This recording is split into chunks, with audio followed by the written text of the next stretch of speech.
Dr. Sin Wang Chong is going to talk to us about engaging students in the feedback process in academic English classrooms. And Dr. Sin Wang Chong is Assistant Professor in TESOL at Queen's University in Belfast in Ireland. So it's over to you. Thank you. Thank you very much, Simon, and good morning, good afternoon, good evening to everyone from different parts of the world. I see a lot of you are still coming in, and a lot of you are saying hi already in the chat. It's very nice to see all of you. Before I start, let me just share my screen with you. All right.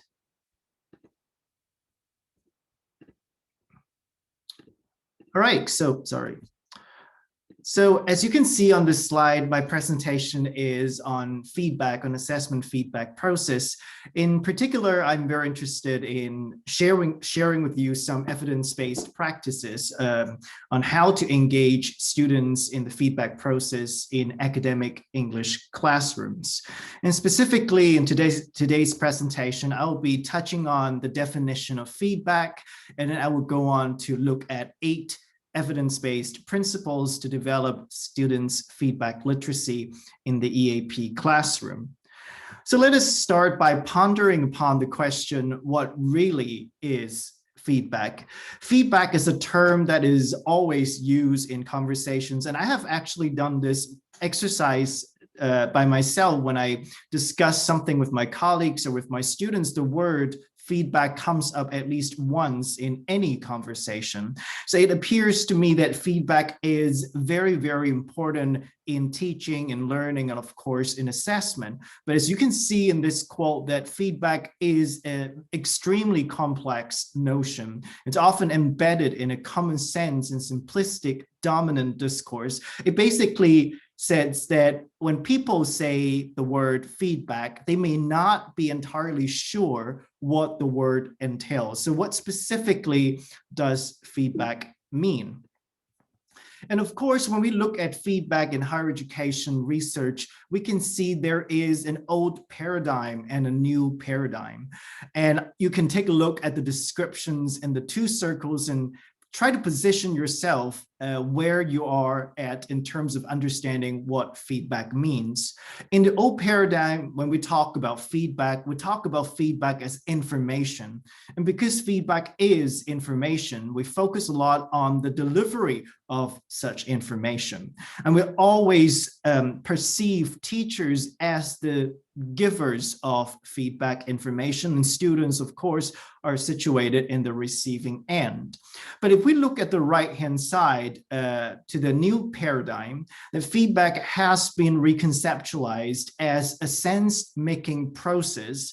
So there has been a lot of focus on students' uptake and students' engagement with feedback.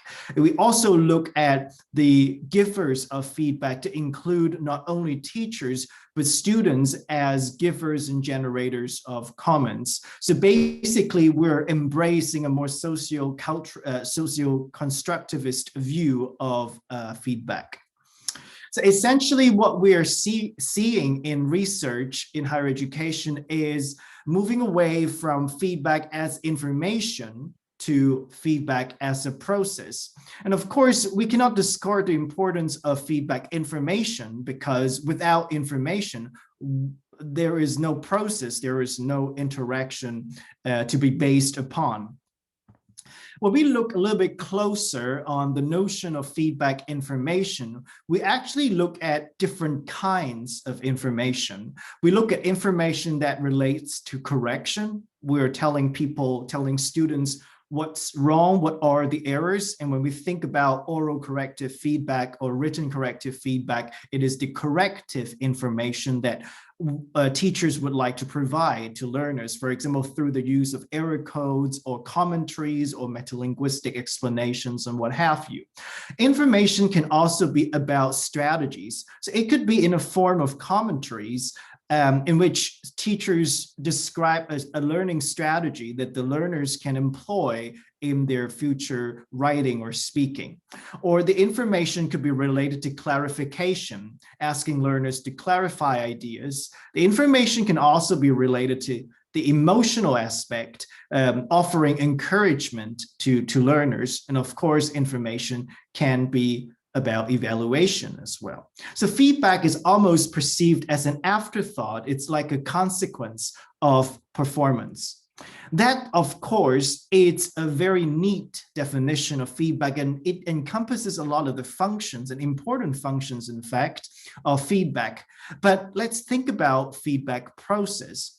So feedback is not just information. Well, after the information is being delivered, what is the next step? The next step has to do with the learners engaging with the feedback information. And there are so many different factors affecting learners' engagement with feedback. So feedback is indeed a very dynamic and co-constructive interaction in a particular situation.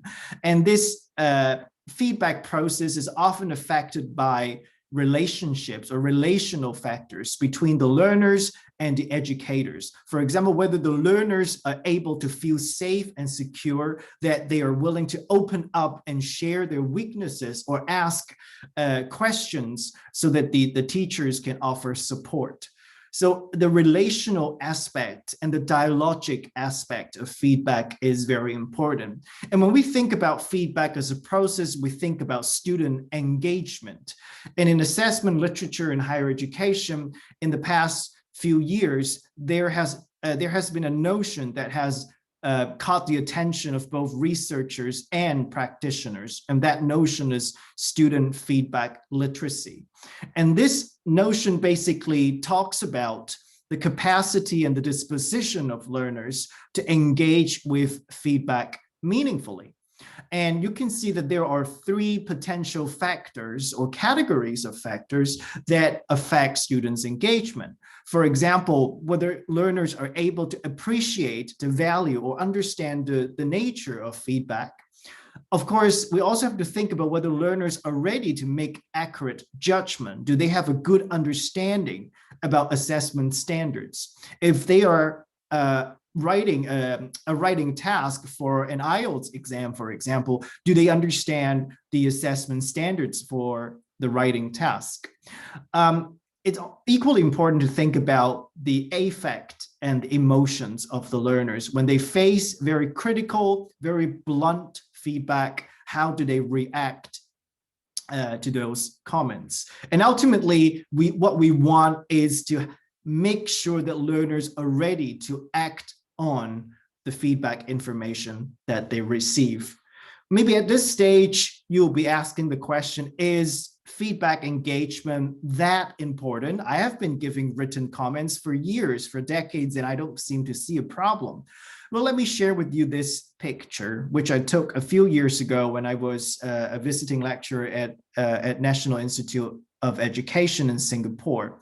And this example shows you the importance of engaging students with feedback. This is a Chinese writing task. For those of you who understand Chinese, you can take a look, but if not, there is the translation on the right-hand side. It's a Chinese composition on my mother. Okay, so that's the topic.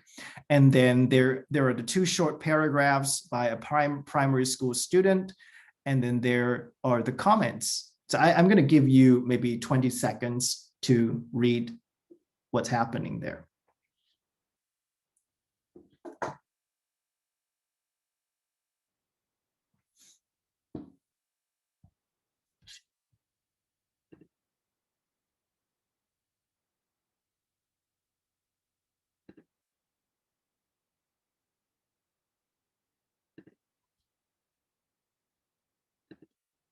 Okay, so I guess you see the problem here. So what the student was writing in the first paragraph is, my mother is not yet 40 years old, a middle-aged woman. And the teacher wrote some comments above, not yet 40 years old. And the teacher pointed out that this phrase, this part of the sentence is redundant, because you already mentioned middle-aged, right? And then the student was asked to do a correction, to write the correct sentence, and the correction reads like this: my mother is a redundant middle-aged woman. So, and then of course the teacher clarified, I did not mean this. I hope your mother did not read this. So this is a scenario that is quite entertaining, but it's not actually, because it demonstrates the importance of making sure that learners understand feedback information. The feedback information has no problem. It's the engagement of the learners, right, that the student kind of misunderstood the meaning of the comments. And that's why when we talk about feedback, it's equally important to think about student engagement and therefore the notion of student feedback literacy. In the subsequent session, what I want to focus on are 8 principles, 8 evidence-based principles that can hopefully help you as EAP teachers around the world to develop students' feedback literacy. The first principle is that we have to make sure that feedback is used to facilitate the development of students' accurate judgment about quality. As I mentioned earlier, one of the key factors affecting students' understanding of feedback is whether they can relate the feedback with the quality, the perceived quality, what is meant by high quality work. If they are looking at a piece of writing, looking at a paragraph, do they know what a good paragraph looks like? So there are different things that we can do, and this is something that I used to do. This is the situation where I was teaching the learners, the students, how to write a systematic literature review. And I mentioned that for this kind of research, because there is a lot of information, it's very information intensive, it's therefore good to use a table or diagram to collate the important information to make the presentation clearer. Now, of course, that feedback, that comment could be useful to some learners, but it would be a very good idea to demonstrate, to show to the learners what a table, what a useful or good table looks like. So here you can see that I have been doing this online because of COVID, obviously, showing the learners an example of a very useful table to represent information in a systematic review, and also adding my written comment on the right-hand side, just to draw learners' attention to the features or the good features of this particular table. Similarly, I also use the same technique when I try to introduce to learners the importance of having research questions in a systematic literature review. So here in the comments, I mentioned like primary studies, systematic review also aims to respond to research questions. So a lot of the time when students are conducting desk-based research or systematic reviews, they think it's a literature review. So therefore, they usually do not include research questions. And here I'm trying to demonstrate to them and show them that in systematic reviews, research questions are equally important, and I'm able to show them an example of good research questions for systematic reviews. And a very similar approach when it comes to introducing data collection or data analysis descriptions in a piece of academic writing. For example, some of the students, they are confused by the terms data collection and data analysis. So here I'm showing them with an example text, selecting 1 to 2 paragraphs, highlighting the important words or key terms that they will need when they write their description on data analysis. For example, the use of thematic analysis for qualitative data, the calculation of frequencies and percentages. So these are like the wordings that I expect to see in their paragraphs on data analysis. So here I'm using an example, a good example, and discuss that example using feedback to tell learners what good quality work looks like. So to summarize, the first principle is really to provide feedback which facilitates learners' comparison. When I show them the exemplars, when I show them the paragraphs, the good examples, in addition to highlighting the good features in those examples, when the learners receive such information, they're able to compare with their own performance. If they look at the table that they created, they look at the table I provide, they are able to make a comparison between the two, and the student will be able to make improvement. So this is the first principle, which is to provide feedback to facilitate comparison. The second principle is to use feedback to enhance students' understanding of assessment standards, which is very, very related to the first principle about quality, because when we think about quality in assessment, we think about marking scheme, we think about descriptors, we think about rubrics. So it has to do with assessment standards. And assessment standards are traditionally written for teachers, for examiners, for raters, but they are not for students. But we also have to think about the value of introducing rubrics, for example, to learners. The purpose, of course, is not for them to become expert raters, right? Because they are learners. The purpose is really for them to learn something from the rubrics. For example, what are the requirements? What are the expectations? So for example, this is a very, very typical rubric for grading a piece of research writing, for example, or academic writing, looking at different grades, different marks with different descriptors. Like if you want 60, 69, very good knowledge and understanding of the module content, 70 to 79, methodological rigor, for example. So it's all very nice. It's very generic. It's very descriptive. It's quite easy to use, but it may not be very helpful to a lot of learners. So say, for example, for grade B, the fourth descriptor is sound methodology. So your research methodology should be sound. Okay, that's fine, although we would really need to unpack what is meant by a sound methodology. But if we go up to band A, we also have the first bullet point called methodological rigor. So a lot of the students will ask the question, what is the difference between sound methodology and methodological rigor? So the wordings are very vague and they are not very specific.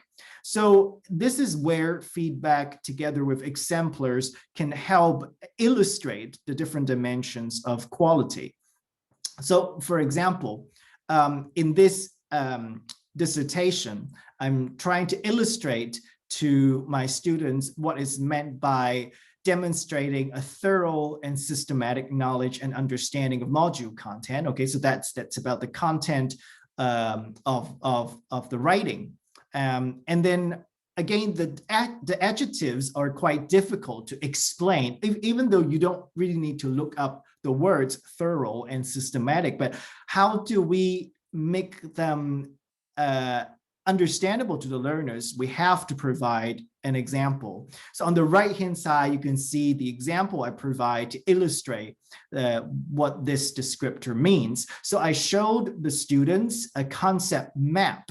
So in this particular dissertation, the student is talking about components of transformational leadership, and this student is able to look at the different components of transformational leadership and present the different elements very succinctly, very clearly in a conceptual diagram. So I am able to tell my learners that look at this conceptual diagram. This is one of the ways you can demonstrate that you understand a body of knowledge systematically and holistically. So I can do this, I can illustrate the vague wordings using an example. So it's very important for us to illustrate tacit knowledge. And this tacit knowledge is often found in descriptors of rubrics and marking schemes through exemplars, and how we communicate or highlight aspects of exemplars using feedback dialogues. The third principle is to explore self-access learning resources with students. And I'm sure a lot of you know and fully understand that learning does not only take place in the classroom, learning can extend beyond the walls of the classroom. So how can feedback be used to enhance self-regulated learning and develop learners' autonomy in the learning process is something that we have to think about. I don't know whether you have tried giving feedback with, for example, website links. So this is something that I have been doing very recently, especially when everything has moved online. And there is just so much that I can say, but it may not be the most useful to the learners. So instead of saying everything, my comments would highlight a few key points, and I can point learners to different resources. For example, when I'm telling students how to improve their academic writing, I will point them to different Twitter resources, different blog posts, and these are resources that I may recommend to my learners, some of my learners, because I know they may not be very ready to read a lot of long text, right? So it's a tweet, it's very short, or it's a blog post, it's very reader friendly. For some of my students, if I know that they are very, very academically oriented, they are very self-motivated, I may recommend other more formal resources like chapters from a book about how to write thesis and dissertation, or recommending them this website where they can analyze their own writing in terms of the difficulty levels of the vocabulary that they use. So it depends on the learners that I recommend different resources suitable for the needs. So just to sum up the third principle, it's important for us to think about feedback as a tool to develop students' self-regulated learning skills. And when we think about the fourth principle, it has to do with communications. As we discussed earlier, that feedback is not just information. Feedback is also a process, a dialogic process. So as EAP teachers, we have to think about ways we can design or insert opportunities for feedback dialogues in our classrooms. So again, I'm showing you an example on Teams. Is something that I did online because of COVID. So you can see what's happening here. It's a little bit complicated, but it is not. So if you look at the left-hand side of the screen, you can see the writing of the student with my comments on the right-hand side, and you can see the learners engaging with my comment, asking questions. What do you mean by not relevant to young learners? The student does not really understand what I meant. So the conversation can happen here in text, or it could happen on a Teams meeting, on a video conference, where I can pick up the feedback, the question from the student, and discuss the question with the student. And what's so interesting about this is there is another level of feedback on the very right-hand side. So it's the right-hand side feedback is actually the students and my discussion on the feedback that she received. So there are two tiers of feedback basically on this screenshot. But the point here is how we attempt to involve the learners, to check learners' understanding, to give them an opportunity to ask questions or to say no or to ask for clarifications. I think this is very important. And it's important for us to teach or to tell the learners explicitly that they can do that. They can ask questions. And how can they do that? For example, on a platform such as Microsoft Teams, how can they leave a comment? How can they ask questions? And we welcome them to do so on the platform. And this is another tool that I used to give video feedback. So this is a software called Loom, and it's free of charge for teachers, I think. So if you're interested, you can check it out. You can basically record videos on Loom. So it's the same with QuickTime or something else. But what's good about this is that as the learners are watching the video, they can type their comments at the bottom, and the comment would specify the minute and the second where the comment or the question appears. So I would know exactly when, at which moment, the learners do not understand, the learners have a question, or the learners disagree, and I can go back to the comments and I can pick them up at a later stage. So this is a very, very useful tool. It's a video recording tool called Loom. So essentially what I'm saying is that we have to engage learners in feedback dialogue, because dialogic feedback clarifies expectations and, most importantly, avoid misunderstandings and provides opportunities for partnership. We would like to involve our learners in the feedback process because we have to make sure that they understand the feedback that they receive. Principle number 5 is to be sure to avoid rubber stamping. Now, this is a very figurative way of saying it. What do I mean by rubber stamping? So here is an example. I'm sure you have used Turnitin before. Yeah, it's quite common to check for plagiarism and similarities. And Turnitin has this feedback studio function where you can insert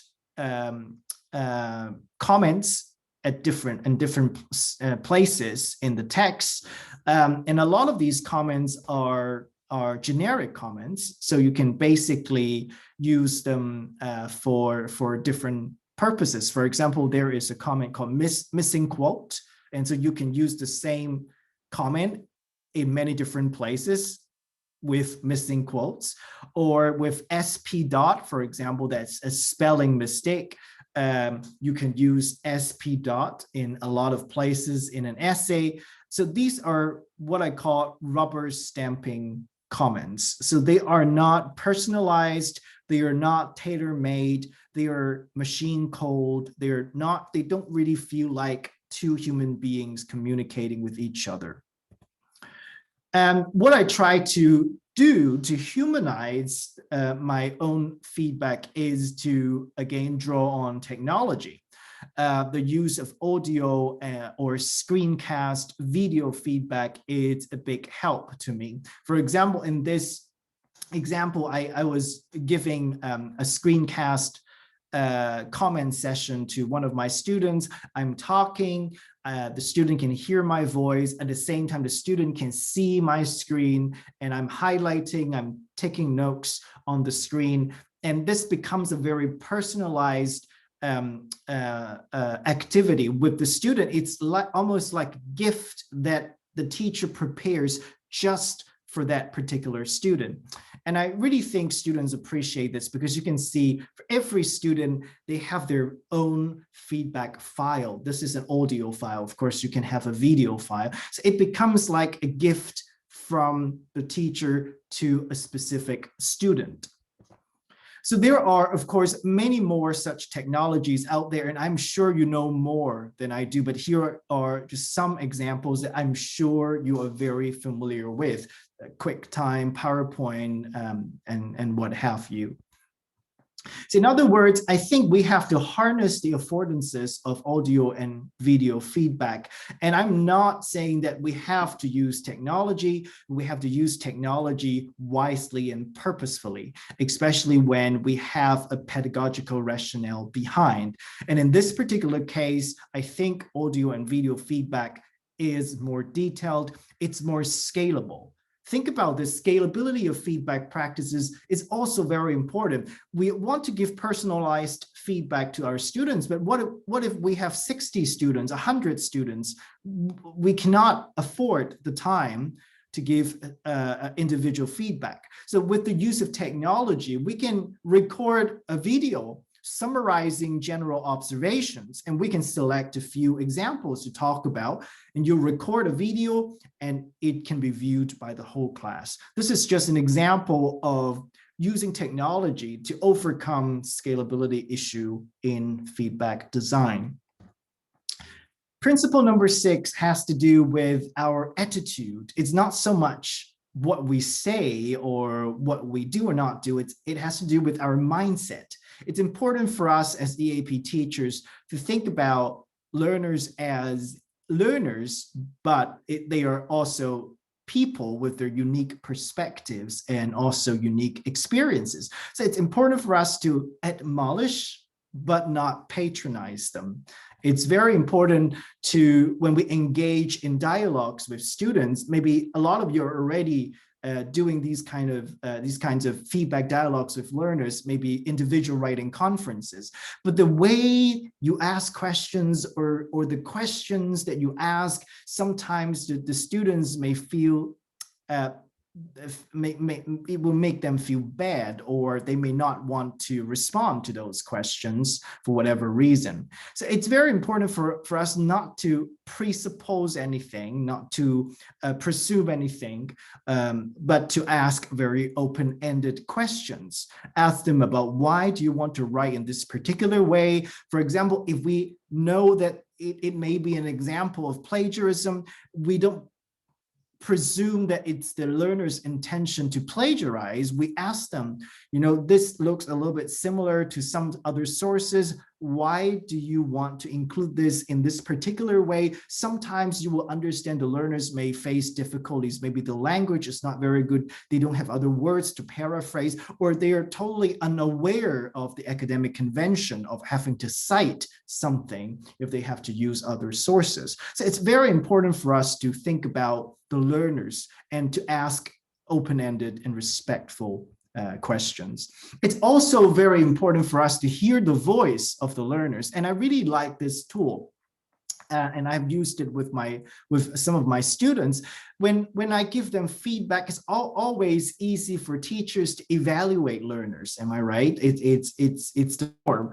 But how about giving learners a chance to evaluate the feedback that you provide, and not for the learners to give the teacher a grade or a score, but to check their understanding. So using this table, you can very easily put the feedback or the comments that you provide in different boxes and ask the learners, do you think this particular feedback point applied to me? Not at all, a little bit, quite a lot, and entirely. And then ask them to write some reflections there about what they can do to address them. I remember I once designed a writing task, and I asked students to engage my feedback, not just by engaging, I don't mean just responding to them, but they are encouraged to say no to my comments. They're encouraged to disagree and to put down the reason and the justification, and the ways they respond to the feedback is part of the assessment. All right. So it's very important to make learners aware that they have a say. They can say that they don't understand. They can say that they disagree. They can say that they want a clarification. So using this form, this activity, can allow students to ask questions and to clarify expectations. So there are some very good communicative strategies, different conversational moves in dialogic feedback. And in this publication by Carlos and colleague, that there are different communication strategies. And you can see the first 7, they're all about eliciting. They are all about inviting. If you just look at the verbs, eliciting, inviting, probing, revoicing, summarizing, elaborating. Where is the teacher? Behind the scene. And where are the learners? They're on the stage. They are being foregrounded. Their views are being captured. So if you see eliciting students' views, we ask them, and what do you think about this? Eliciting views from other students, inviting questions from students, any particular questions, anything you don't understand, or probing for an explanation. So you can tell the learners, yes, I just heard that you mentioned this and that, and can you maybe offer an explanation about why you prefer to do something in this particular way? Or it's also a very, very good strategy to revoice, to summarize in another way the students' views. and to maybe elaborate, to add additional ideas or content to the students' opinions. So the conclusion for this particular tip is we should prioritize students' views. I'm not saying students' views will dictate our decisions, because we are professionals, we are professionally qualified teachers, but we have to listen to students' voices, because their voices would give us information to adjust and to refine our instruction accordingly. Principle number 7 is to create a safe social space. And yes, it's a social space, not just a learning space, because feedback is a social process, an interpersonal process. So creating a learning environment that learners feel safe to express, they're not afraid of being judged or criticized, is very important. And of course, nowadays, we look beyond the physical space. For physical space, of course, the one-on-one language advising style will help learners to feel safe, because they feel like there is not another student. They will not be looking stupid in front of another peer, but also extend to the virtual space. And what I did here with my supervisees is I created a Microsoft Teams space for every one of them. In that particular space, it's only me and the student, and we talk about everything related to writing a dissertation. We meet there, we share meeting notes there, we give, for example, the student shares their drafts with me here, I give feedback here, I even share different resources. If there are articles that I come across, I put them up there. It's just a space for me and the learner. And it's very similar to me to the audio or the screencast feedback that I talked about. It's something special that the teacher creates for that particular student, and student would appreciate that because it's just something for them. It's not rubber stamping feedback, is not the same for everyone, right? So in this way, we can personalize the feedback process. And it's very important for students to feel safe and secure because they are willing to open up, and it would elicit positive emotional response from students. And when students are willing to open up, they're positive psychologically and emotionally, it facilitates students' feedback uptake because they're willing to read what you write them because they trust you. There is a relationship, or else they would just skip your comments or not do anything with it. The final principle number 8, is know your students. I know it's very broad, and I know everyone probably knows that it's important to know our students, but I don't really mean knowing their names or knowing where they are from. It's knowing their personality, knowing their needs, knowing their weaknesses, their strengths, seeing them as individuals. Applying to feedback process, how can we do that? How can we know students better as an individual in the feedback process? Now, this is another activity that I find very, very useful. So at the beginning of your course or at the beginning of your supervision process, you can actually use this timeline to discuss with your learners when they would like to receive feedback. So for example, this is a module and there are 11 weeks from week 1 all the way to examination. And the teacher discusses with the learners when they would like formative feedback, when they would want to submit the essay, for example. So this is something that you can use to work with your students, be it a large group or just an individual learner. So I managed to present to you 8 principles, and they basically form the word feedback here. And if you look at the 8 principles here, what I would like to highlight in these principles are Number one, student-centeredness. We have to place students at the center of the feedback process. Number two, I would like to underscore the importance of the affective aspect of feedback, the emotional aspect of feedback, because feedback can be an emotionally taxing process to learners, especially when language learners, they are not very confident with their English proficiency, for example.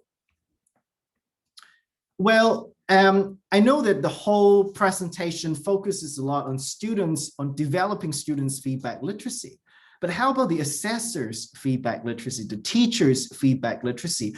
I think it's also something very important for us to think about, even though I don't have the time to cover in the presentation, but professional development programs for developing teachers' feedback literacy is also very important. Because think about your teacher training, you have been fully equipped to develop a curriculum, to write teaching materials, right? To conduct lesson observation, to handle all these very, very intricate tasks in a teacher's life, but rarely were we trained to give feedback. We are never given feedback on the feedback that we give to learners, in other words. So it's very important for us to think about developing teachers' feedback literacy. And what do I mean by teacher feedback literacy? And again, these are three areas, very preliminary areas for us to consider.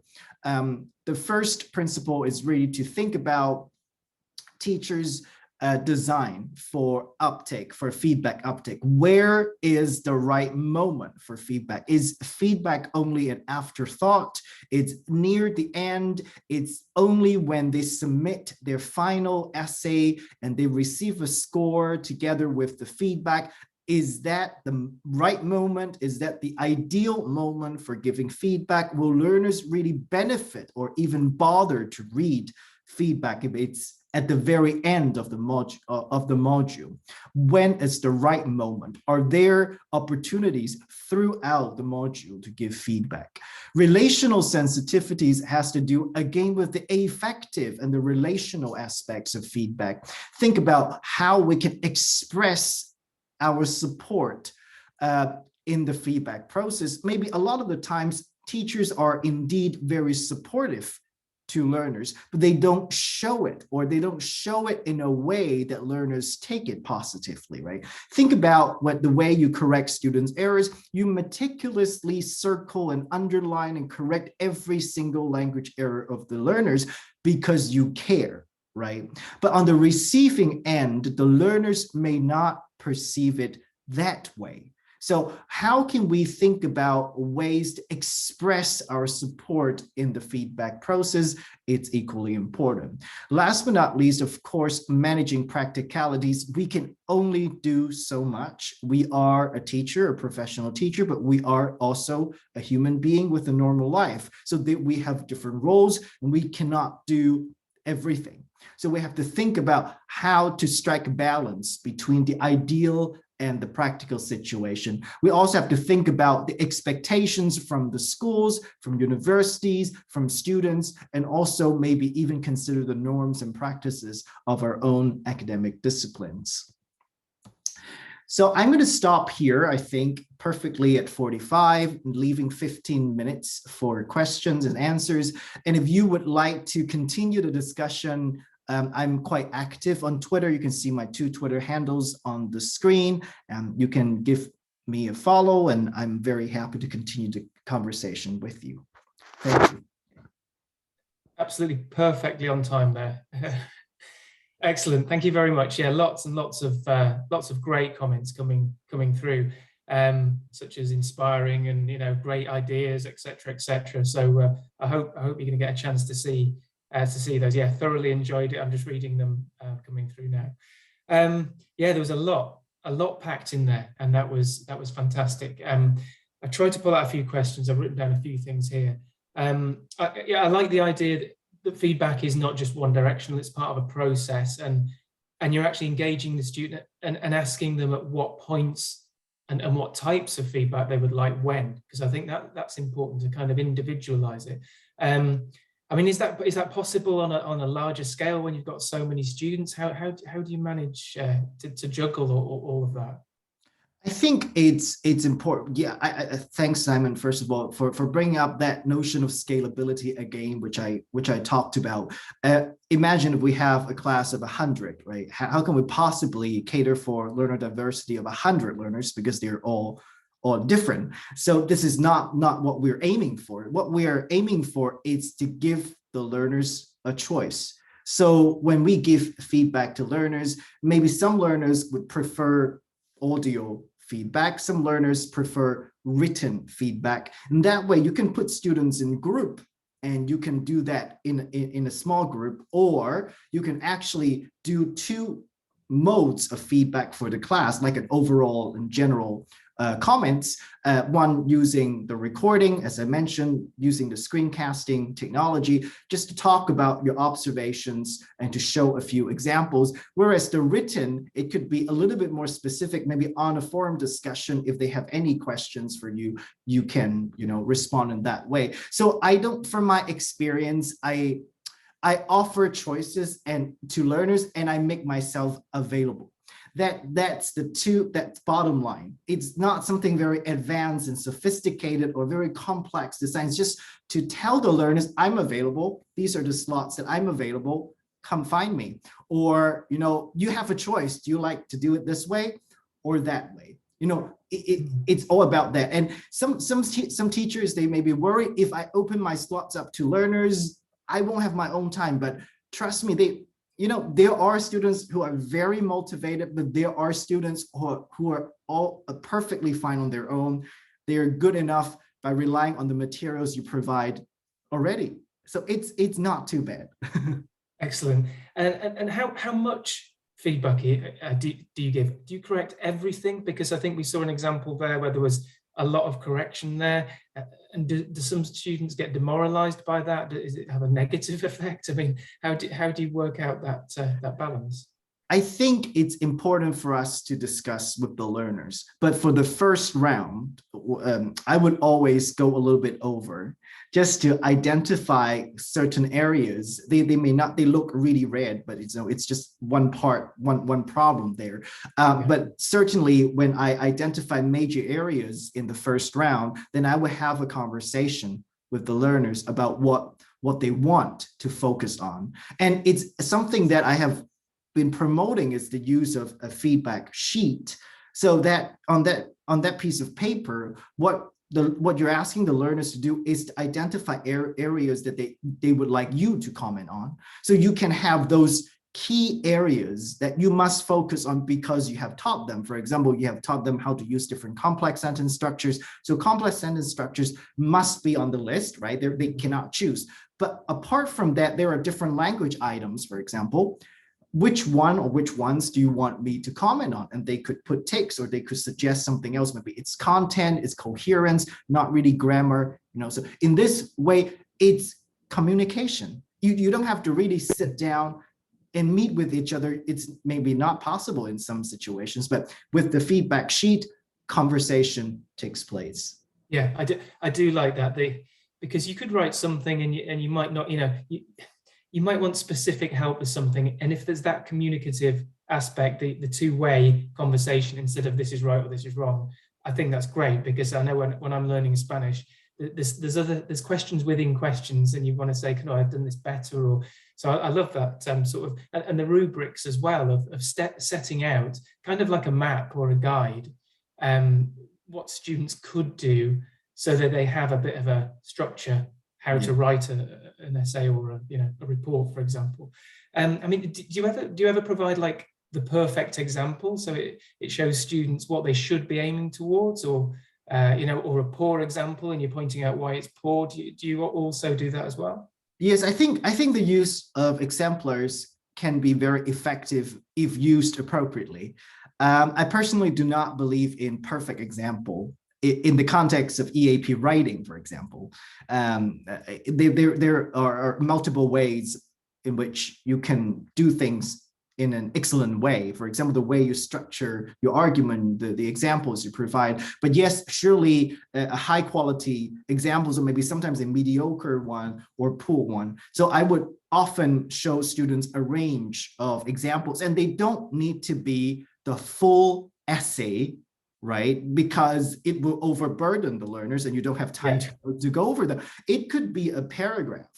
And maybe the three students are talking about the same thing, but one did it excellently, one did it, so-so, and the other one not so good. And then they can compare, and they can compare not just among the three, they can compare the three with their own way of writing. This is the first comparison. And they can also compare the three with the rubrics.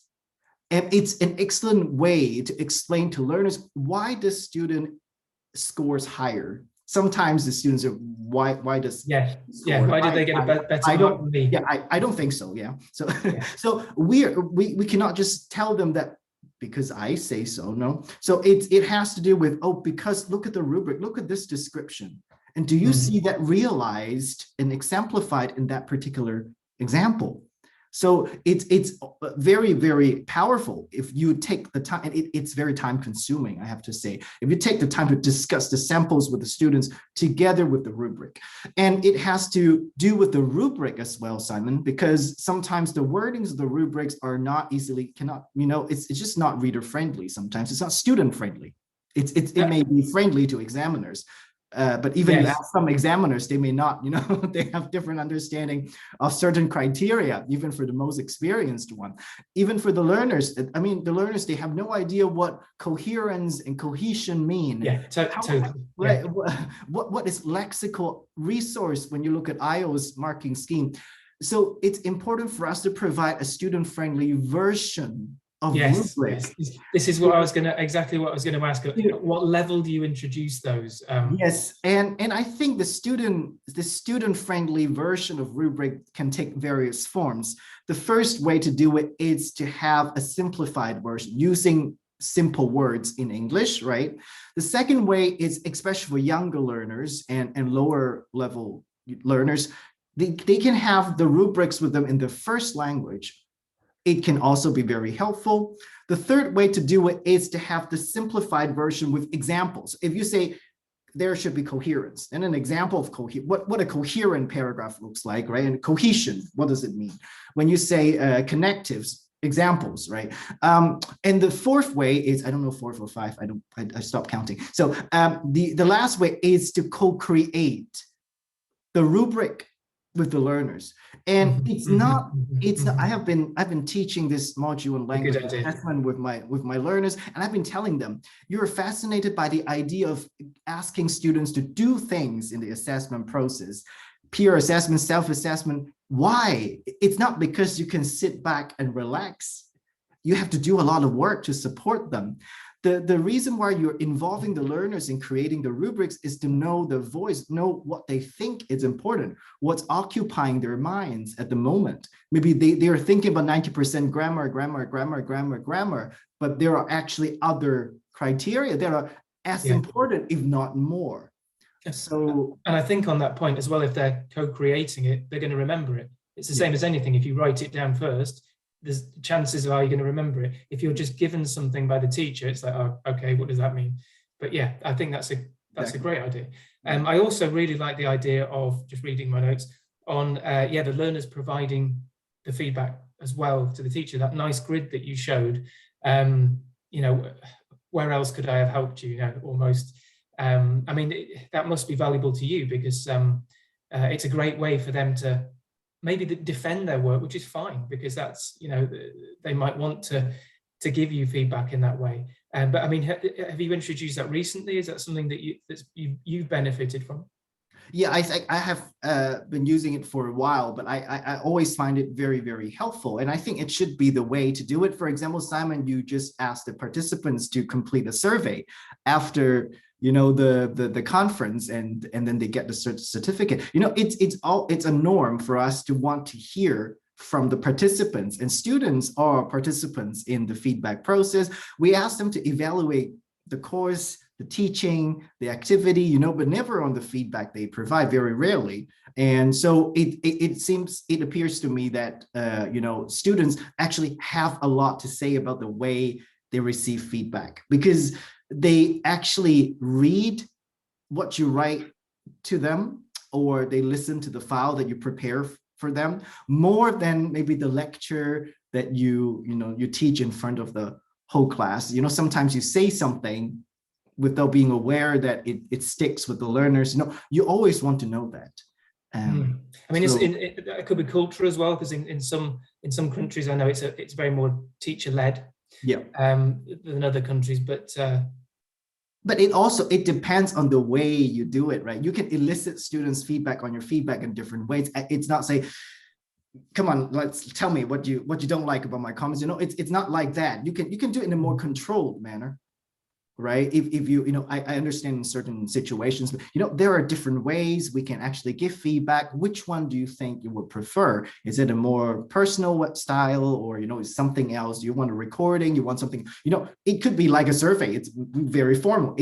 It shouldn't be, and I have to say this, when I say asking students feedback on my feedback, it doesn't mean asking students feedback on me as a person. It's very different. So it's about, we have to make it clear to the learners that I'm asking you what you think about the feedback you receive, not whether you like me or you hate me.